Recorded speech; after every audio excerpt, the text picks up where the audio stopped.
On today's show, it's been quite some time since the Cavs have won a preseason game. Should we be concerned about that at all heading into this season? We'll talk about that, plus things we want to see in the final preseason tune-up for the Cavaliers. That's all straight ahead on today's edition of Locked On Cavs.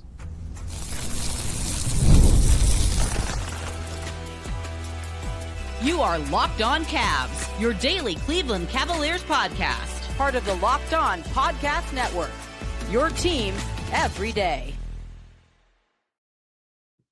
What's up, everybody? My name's Danny Cunningham, and I cover the Cavaliers over at my Substack, The Inside Shot. And I want to say thank you to you for making today's edition of Locked On Cavs your first listen, and thank you for making Locked On Cavs your first listen every single day. You can find the show anywhere you get your podcasts, Apple, Spotify, or anywhere else. Do us a favor, leave us a 5-star rating, say some nice words in review, and make sure, of course, that you are subscribed wherever you get your podcasts on whatever platform is your ideal one. And if you are watching the show on YouTube, please do us a favor, hit that thumbs up button for us, click subscribe, and hit that notification bell so you don't miss the latest Locked On Cavs content, a proud part of the Locked On Podcast Network, your team every day. In today's episode, brought to you by FanDuel, because right now, new FanDuel customers can bet just $5. And if your first bet wins, you'll get $300 in bonus bets to use all across the app. Head to FanDuel.com today to get started. The Cleveland Cavaliers will be in action later on this evening, taking on the Detroit Pistons in their fourth and final preseason contest before things get started for real 1 week from tomorrow. And the Cavs, as you know, if you listen to this podcast, or even if you just, check box scores, can tell that the Cavs have not won a preseason game this year. They're 0-3 with 2 losses to the Chicago Bulls and a loss against the Boston Celtics on Sunday. Now, on the surface, this obviously doesn't mean much because it's the preseason, and ultimately you're not judged on what happens in the preseason. I mean, heck, if you're the Cavs, you're really not going to be judged on what happens during this regular season. But I do think it's at the very least interesting that the Cavs have struggled to win games in the preseason, because you think back to last year and they once again went 0-4. They didn't win a single game in the preseason in Kenny Atkinson's first year. And Kenny did admit at a certain point last year that he was a little concerned coming out of preseason because the team hadn't won a game. And I do think that that is probably a little bit of a different mindset than he'll have going into this season should the Cavaliers not win tonight, because that was his first year on the job. And I think that brings forth a lot more uncertainty than what the Cavaliers have around them this year. And then you go back even a year before that, and the Cavs won one preseason game, and it came against a team that's not actually in the NBA. It came when they hosted an Israeli league basketball team at Rocket Arena, and they won that preseason game. Emoni Bates was the leading scorer for the Cavs, and Mamadi Diakite, remember him? He was actually the leading scorer on the other team. So you have to go all the way back to October 12th of 2022 for the last time that the Cavs won a preseason game against an NBA team. That game came against the Atlanta Hawks, and that has been a very long time. If you look at a calendar, 2022 is 3 years ago. It has been a very long time, and I say all of that to say, or to ask, I guess more accurately, does this matter? Should this be something that is concerning? And I went to go looking for a stat, because I remember it from last year when the Cavs were 0-3 through their first 3 preseason games. And Matt Moore, who many of you might not like, I get along with him. I like Matt Moore a lot. He does a great job over at Locked On Nuggets, does a lot of Locked On NBA stuff for us on our national daily show that you can check out wherever you get your podcasts as well. And you might know him from Twitter, Hardwood Paroxysm. You might not like him, but he is I think a very smart analytical mind. I think he does a lot of really good stuff. And he put out the stat last year that since 2013, teams that go winless in the preseason are 7-3 in terms of hitting their under for the win total for the season. And the under, of course, is a little bit subjective because it's different for every team, and every team has different expectations. Like, you can go under and still win 50 games if you're the Cavs this year, because their win total is set at, I believe, 56.5 the last time I checked on FanDuel. Last year, the Cavs were an outlier here because they went winless. They went 0-4 in preseason and absolutely throttled their preseason total. It was set at 48.5, and they went on to win 64 regular season games.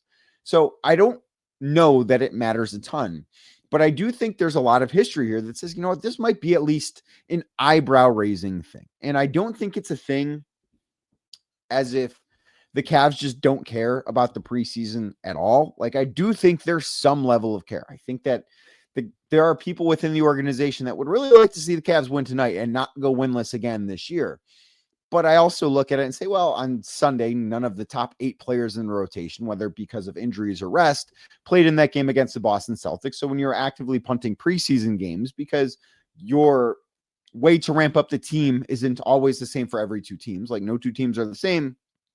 So I don't think that anybody should have an issue with the Cavs just resting guys in the preseason game, because ultimately these results, they don't matter. They're not going to be the thing that defines this Cavs team. And I think everybody knows that. But I do look at this and say, well, it wouldn't be the worst thing to see the Cavs put a win on the board at the end of the preseason, especially if they treat tonight's game against the Chicago Bulls like it is a regular season, or excuse me, against the Detroit Pistons, like it is a regular season game.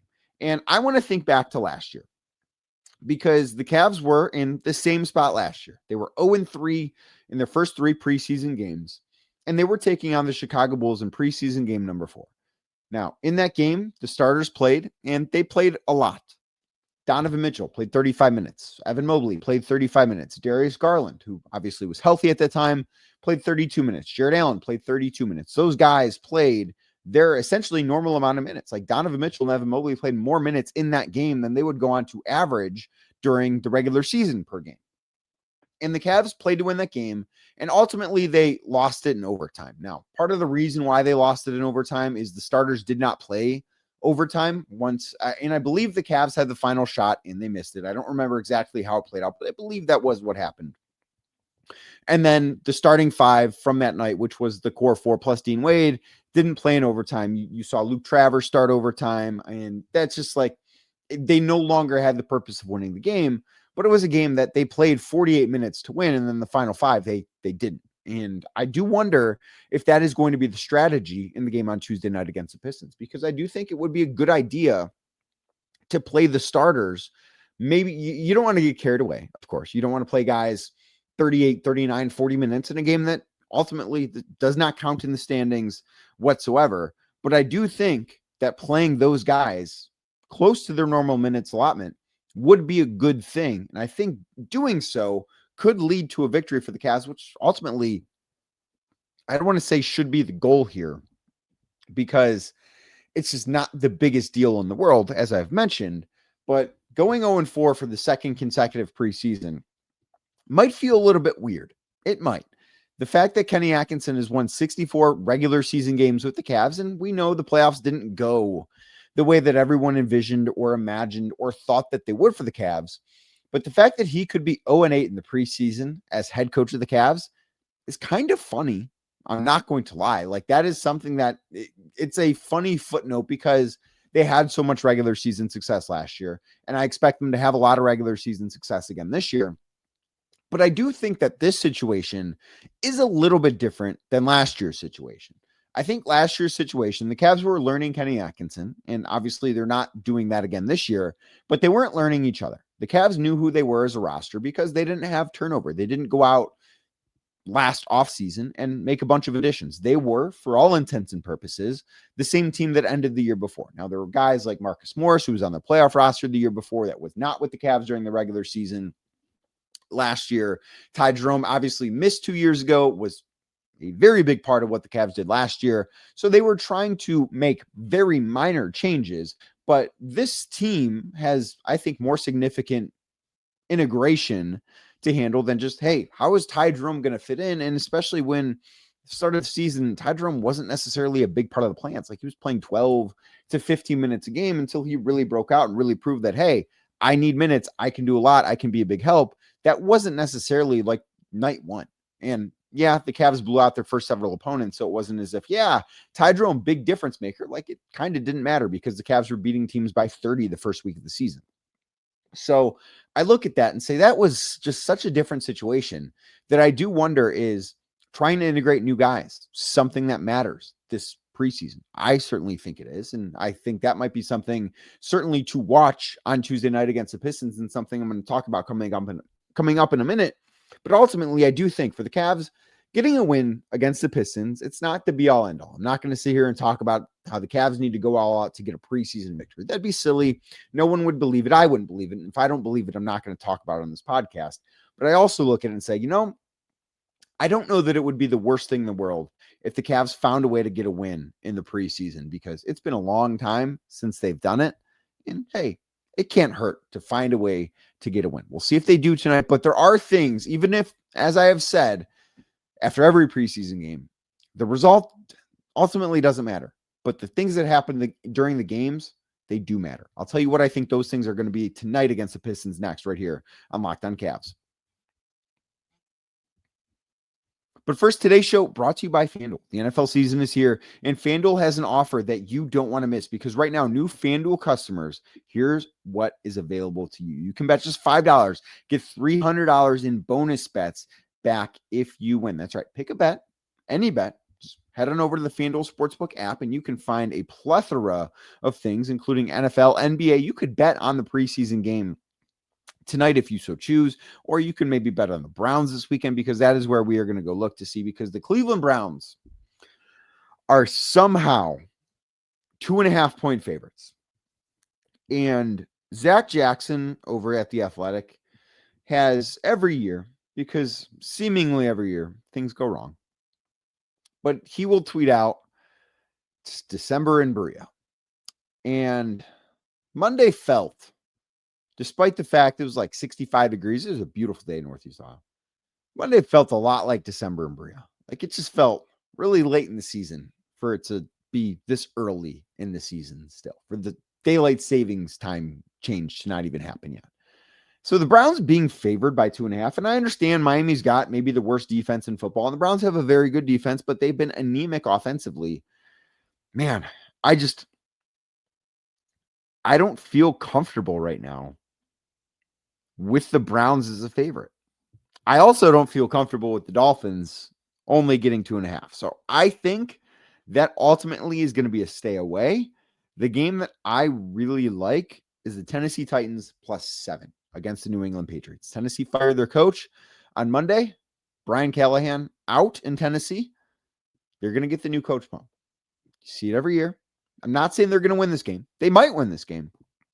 But I think this game against the Patriots is going to be just a little bit closer than people might imagine. So head on over to FanDuel right now, because if you're a new FanDuel customer, $300 in bonus bets could be yours. That's right. Pick a bet, put down $5. If it hits, $300 in bonus bets, yours to use all across the app. So head to FanDuel.com. That is FanDuel.com to download the FanDuel app today and get started. Today's show is also brought to you by Monarch Money. Did you know that most people can't name all of their financial accounts or even what they're worth, whether it's 401ks, properties, investments, another place you might have your money? I don't know what your picture looks like, and you might not know what your picture looks like. But when you don't have that full picture, you can end up leaving money on the table. That's why there's Monarch Money, because it's an all-in-one personal finance tool that brings your entire financial life together in one clean, easy-to-use interface on your laptop or on your phone. Monarch, built for people with busy lives. If you've put off organizing your finances, Monarch is for you.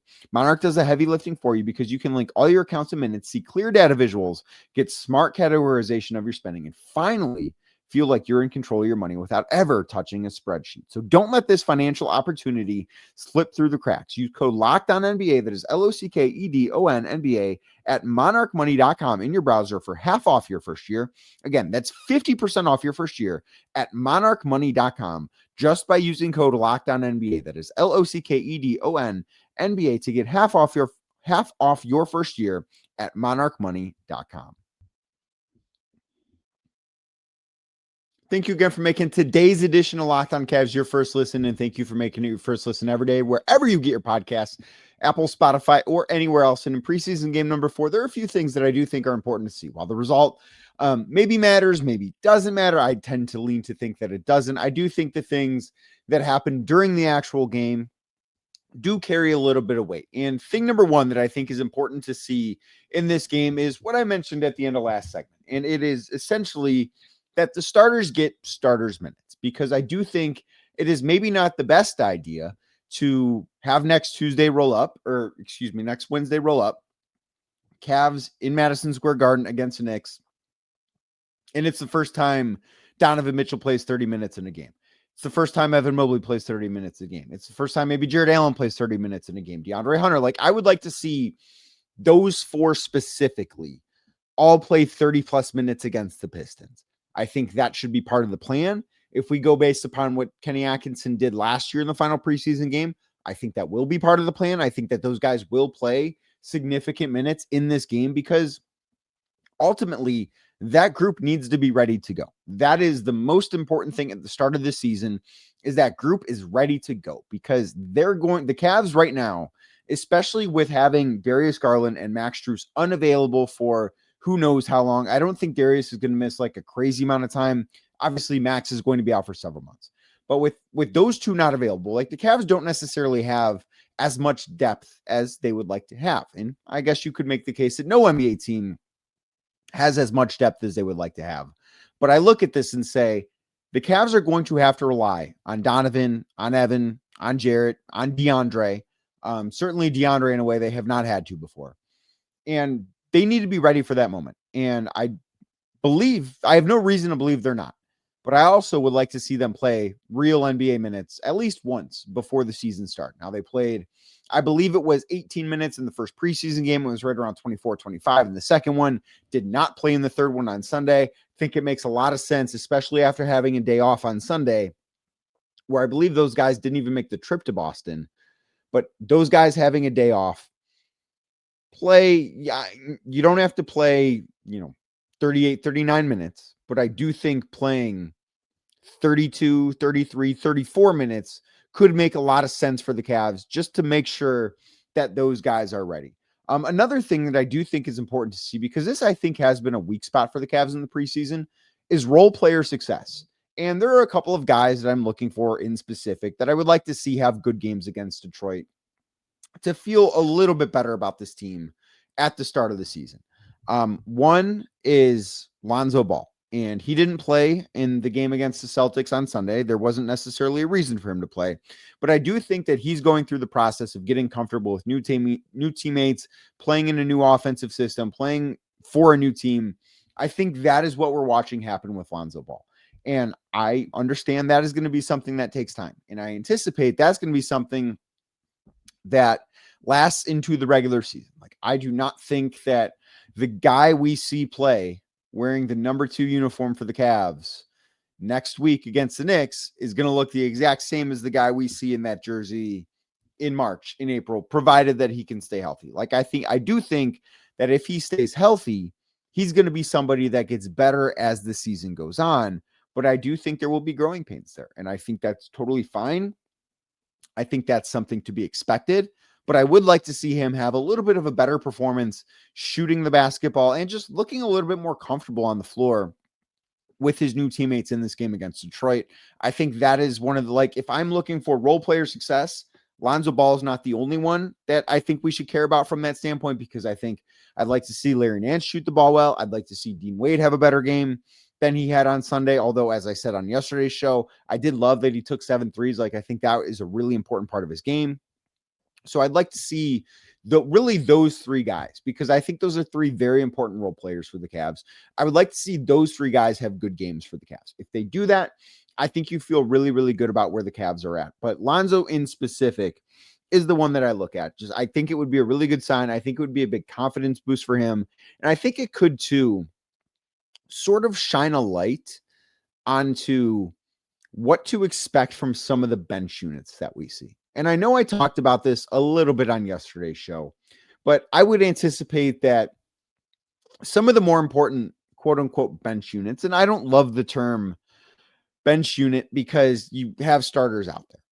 Like, I envision the bench unit, again, don't love the term, having Evan Mobley as part of it. And Evan Mobley is going to be the best player on the floor during those units for the most part. There are very few players in the NBA that are better than him. And there are very few players that will be playing in other teams' second units, if you will, when he's on the floor. I think he'll be paired with Lonzo for part of that. Craig Porter Jr. will probably be on the floor too. I think DeAndre Hunter's probably out there, and maybe Dean Wade. So you have some interesting configurations, or it could be Larry Nance Jr. I don't know. We'll certainly wait and see. The rotation is certainly something I will be very interested in tracking in this game on Tuesday night. But I really want to see how the Lonzo pairing with Evan Mobley, if we get it, I want to see what that looks like. Because I do think, and if you've listened to the show all summer, you know where I stand on this. But I do think that Lonzo Ball is somebody that can get a little bit more out of Evan Mobley than what we've seen. Ultimately, like Evan Mobley is going to be the guy that gets the most out of Evan Mobley. But I think Lonzo complements him really, really well when Lonzo can be at his best. And I don't expect either guy to be at their best. Like this should not be the peak of their game. If it is, that's a bad sign too. But I would like to see that pairing get a little bit more comfortable together. And in the same breath, I'm very interested. I guess I don't know what my expectations are for this, but I'm very interested to see what the pairing of Donovan Mitchell and Jared Allen looks like, because preseason game number 2, that's the way Kenny Atkinson utilized the rotation there. I would imagine that's what it's going to be in preseason game number 4. And I would imagine that's what it's going to be at least until Darius Garland is back to not only back on the floor, but out of a minutes restriction. Because I would imagine that when he gets back, the Cavs are going to be careful with his minutes. Like, would expect him to start, but it might be like he's good for 22 minutes tonight, and then 25 minutes, and then maybe 28 minutes, and like work his way up. I would be stunned if he just comes back one night, whatever night he's going to play, and just like, yeah, he's good for 40 minutes tonight. Like, that's just not the way it's going to go. So I do think that we're going to see Jared Allen and Donovan Mitchell together, and what that pairing looks like, getting those two a little bit more time. And, this shouldn't be the most difficult thing in the world, because they were a pairing that JB Bickerstaff used when he was the head coach of the Cavs, and they've played together now this will be their 4th season. So it's not like these two are just getting to know each other, but it has been a while since we saw this pairing like actually get some significant time together. Really, it didn't happen very much at all last year. I'd have to go look up exactly how many minutes with Donovan Mitchell and Jared Allen and no Evan Mobley and no Darius Garland, but I cannot imagine that was a pairing that we saw pretty frequently. But overall, I do think we've seen good things from Evan Mobley so far. I think we've seen good things from DeAndre Hunter so far. I think we've seen good things from Donovan Mitchell so far. So I'm not concerned about those guys individually. I'm more so looking to see, how do they look alongside other players? What does that Mobley, Hunter, Lonzo Ball, Craig Porter Jr. lineup look like? What does the Donovan Mitchell, Jared Allen lineup look like? Like, those are certainly things that I'm very interested in, along with the starters playing a normal minutes load. And there's one other thing too that I think it's important to touch upon. It's the shooting aspect of things, because the Cavs were great last year. They've not been good in the preseason. We'll dive into some numbers next right here on Locked On Cavs. But first, today's show is brought to you by Peloton. Peloton is shaping the future of fitness with the brand new Peloton Cross Training Tread Plus, powered by Peloton IQ. It's their most advanced equipment yet, designed to give you real-time guidance and endless ways to move, whether you're running, lifting, or cross-training with your favorite instructors. This is training reimagined. Peloton is built for breakthroughs with tools that help you plan, stay motivated, and, most importantly, reach peak performance. The Peloton IQ system offers real-time strength coaching. It actually tracks your reps, suggests the right weights, and corrects your form, making every rep safer and smarter than the one before. The swivel screen is a total game changer too, because you can go from running on the Tread Plus to strength training without missing a beat. And the personalized class recommendations keep you engaged, so you get workouts tailored to your vibe and your energy level each and every week. So let yourself run, lift, flex, and push forward. Explore the new Peloton Cross Training Tread Plus today at onepeloton.com. That is ONE Peloton, Peloton.com. Again, onepeloton.com. Thank you again for making Locked On Cavs your first listen or watch today and every day. If you are watching on YouTube, do us a favor, hit that thumbs up button for us, click subscribe, and hit that notification bell so you don't miss the latest Locked On Cavs content. The shooting has not been good so far in the preseason for the Cavs. And part of this is a little skewed because of what happened on Sunday. And I don't think that the Cavs had been shooting the basketball great in the 2 games that they played against the Chicago Bulls to open up the preseason, but they also put up a very bad number with a lot of attempts against the Boston Celtics on Sunday. And that is certainly something that has just skewed their numbers a little bit. And it's worth mentioning because you do have to be fair when you're looking at this sort of thing. So on Sunday against the Celtics, despite not having their top 8 rotation players, the Cavs took 63s and they only made 12 of them. Now, you can do the math at home, or I can tell you that's 20%. And 20% from beyond the arc is very, very bad. Now, it's not just that game has been bad shooting, because the Cavs haven't been great at all through the preseason. So far, and these numbers are according to Synergy, the Cavs are 28 of 109 on catch and shoot 3-point opportunities. That is something that you need to be much better at for a team that has as many good shooters as the Cavs do. And yes, I understand Darius Garland, who might be the best shooter the Cavs have, hasn't played in the preseason. Max Strus, who's a very, very good shooter, has not played in the preseason. Sam Merrill, who is a terrific shooter, has not played in the preseason. So I get it that they're missing 3 of their better shooters, but overall, this team has too much shooting talent between Donovan Mitchell, who, might not be taking a lot of catch and shoot threes, certainly, but Donovan Mitchell, Evan Mobley, DeAndre Hunter has actually been the bright spot. I would be fearful to see what these numbers would look like without DeAndre Hunter, because he's been the one that has shot the ball extremely well. Dean Wade, Larry Nance Jr., like those guys have not shot the basketball well enough from beyond the arc yet. And I do think if there's one thing to be concerned about, maybe that's it. And also, like, it's not as if the Cavs have not generated good looks. They've attempted, again, according to Synergy, 61 unguarded catch and shoot 3-pointers. Now, I've not gone back and tracked who has shot all of those, and that certainly is important data too. If this were like a stretch in the regular season, I would probably track that, but because it's the preseason, I'm just not going to spend time doing that. They've only made 17 of them. That's bad.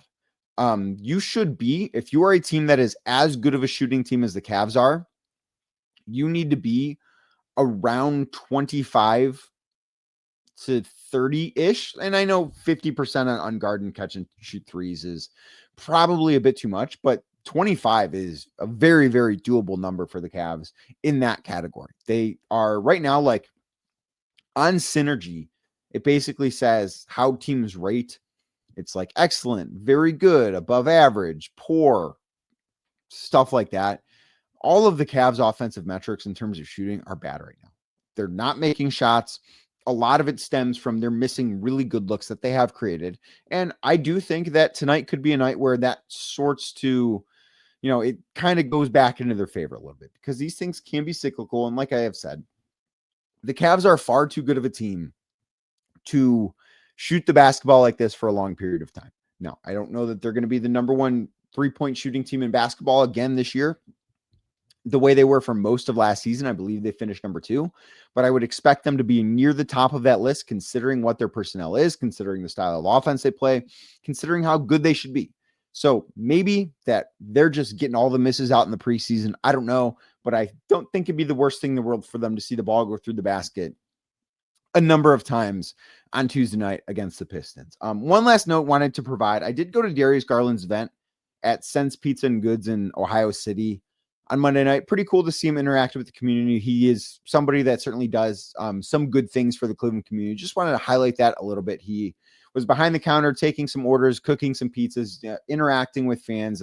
Just a cool thing to see him away from the court in that sort of environment, and certainly doing some good for the people of Cleveland. So if you get a chance, I posted a video on Twitter. I believe Spencer Davies of Clutch Points, and as a friend of the show, will be having a video package there. Cami Justice from Channel 5 was there. I'm sure she will have something up that you can check out as well, but certainly worth your time just to look and see how somebody on the Cavs gives back. Just thought it was worth my time to be at. Think it's worth your time to check out. So that's going to do it for today's edition of Locked on Cavs. I'll be back tomorrow talking about preseason game number 4, what we liked, what we didn't like, all that stuff. And then the real things here. 1 week from tomorrow, the Cavs will be playing real basketball. I'll be in New York. I can't wait. It's going to be a blast. The season is basically here. So we have a lot to look forward to. We'll be wrapping up preseason tomorrow and then finally starting to look ahead to the real thing, because it is right around the corner. So thank you for making today's edition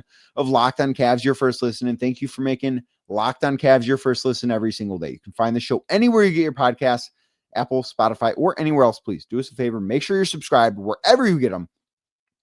And if you're watching on YouTube as we get out of here, please hit the thumbs up button for us, click subscribe, and hit that notification bell so you don't miss the latest Locked on Cavs content. I'll be back tomorrow talking more about the Cleveland Cavaliers.